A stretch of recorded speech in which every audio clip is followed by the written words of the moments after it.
this is Eric the ITGS Guru, and today we're going to be talking about IT in supermarkets. What is an RFID? An RFID, or RFID tag, are intelligent barcodes that can talk to a network system to track every product that you put in your shopping cart. In an ideal world, these RFID tags will communicate with an electronic reader that will detect every item in the cart and ring each up almost instantaneously. The reader will be connected to a large network that will send information on your products to the retailer and product manufacturers. Your bank will then be notified and the amount of the bill will be deducted from your account. No lines, no waiting. Barcodes. Now barcodes can get a little complex, but we'll briefly talk about them. Barcodes have been used for many years to identify products and manage prices and stock levels, allowing staff to easily change prices without relabeling the items. UPC stands for Universal Product Code. UPC barcodes were originally created to help grocery stores speed up the checkout process and keep better track of inventory. But the system quickly spread to all of the retail products because it was so successful. The UPCs originate with a company called the Uniform Code Council, or UCC. A manufacturer applies to the UCC for permission to enter the UPC system. The manufacturer pays an annual fee for the privilege. In return, the UCC issues a manufacturer a 6-digit manufacturer identification number and provides guidelines on how to use it. You can see the manufacturer identification number in any standard 12-digit UPC code. For example, this one here. The UPC symbol has two parts: the machine-readable barcode and the human-readable 12-digit UPC number. And we'll discuss how computers can read those lines right there a little bit later on. The manufacturer identification number is the first six digits of the UPC. The next 5 digits are the item number. A person employed by the manufacturer, also called the UPC coordinator, is responsible for assigning item numbers to products, making sure the same code is not used on more than one product, retiring codes as products are removed from the product line, etc. Some more on barcodes. In general, every item the manufacturer sells, as well as every size package and every repackaging item, needs a different item code. The last digit of the UPC code is called a check digit. This digit lets the scanner determine if it scanned the number correctly or not.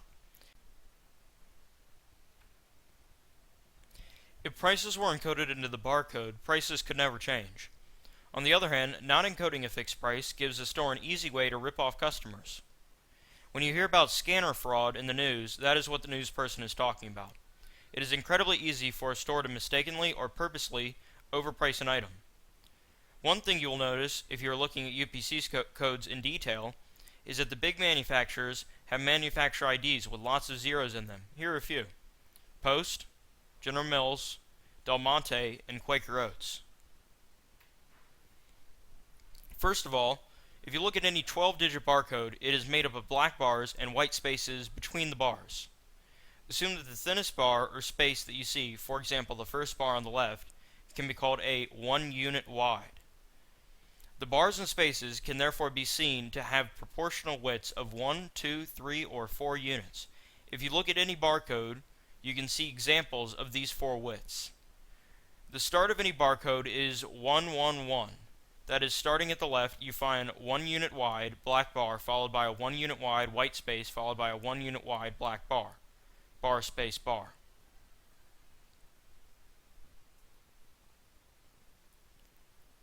Radio frequency identification tags, or RFID tags, in supermarkets. In the U.S., supermarket giant Walmart has started to place radio frequency identification tags, or RFID tags, on individual items in some clothing lines, enabling them to identify, for example, every individual pair of jeans. In the future, RFID technology may be used in more stores to provide even more detailed information about the products and customers' buying habits, although there are some privacy concerns about its use. RFID in warehouses. In warehouses, RFID technology is used to improve the supply chain process.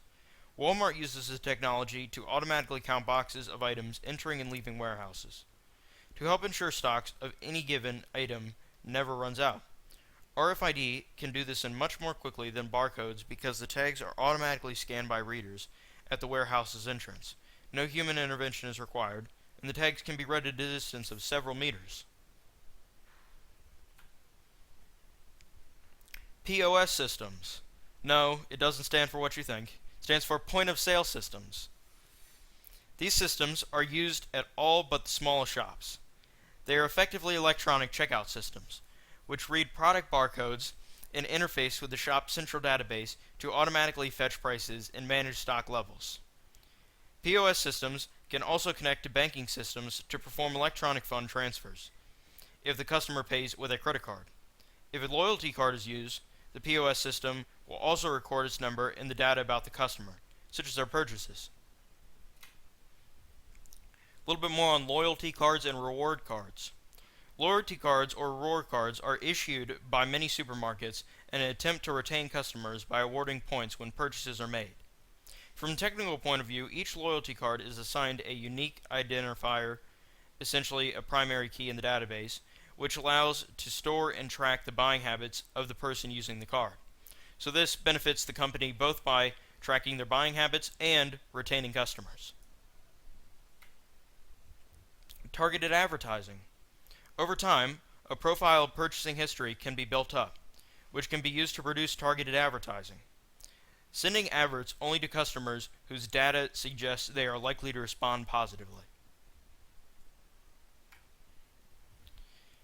Self-checkout and smart trolley technologies. Future developments in supermarkets might include self-checkout and smart trolley technologies. Current self-checkout facilities require customers to scan barcodes of each item at a dedicated machine, just as a checkout operator does. And sometimes these malfunction and require you to weigh the item, in which case you have to go back and try and redo it over again, and it causes more burden than it's worth. As said here, in many cases it is no more efficient and sometimes less efficient than having a staff member process the items. Next generation systems, where all items are RFID tagged, could improve this drastically, potentially having customers simply walk through a gate which reads the tags of all the items in shopping trolleys at once, immediately generating a bill which the customer could then pay with a credit card. Here's an image of a smart trolley or smart shopping basket. Some other innovations include customers using camera-equipped mobile phones as an alternative to barcode scanners. Customers take a photograph of the barcode on each product as they load it into their trolley. A dedicated applet then keeps a running total and, when the customer indicates shopping is over, produces a unique barcode representing the total cost of the shopping.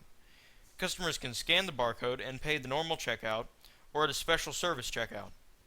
This system has been tried in Germany and may be expanded to include payment using biometrics or mobile phones.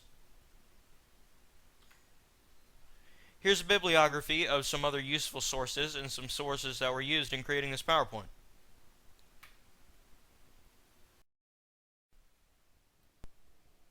And here at ITGS Guru, we close with, stay nerdy, my friends.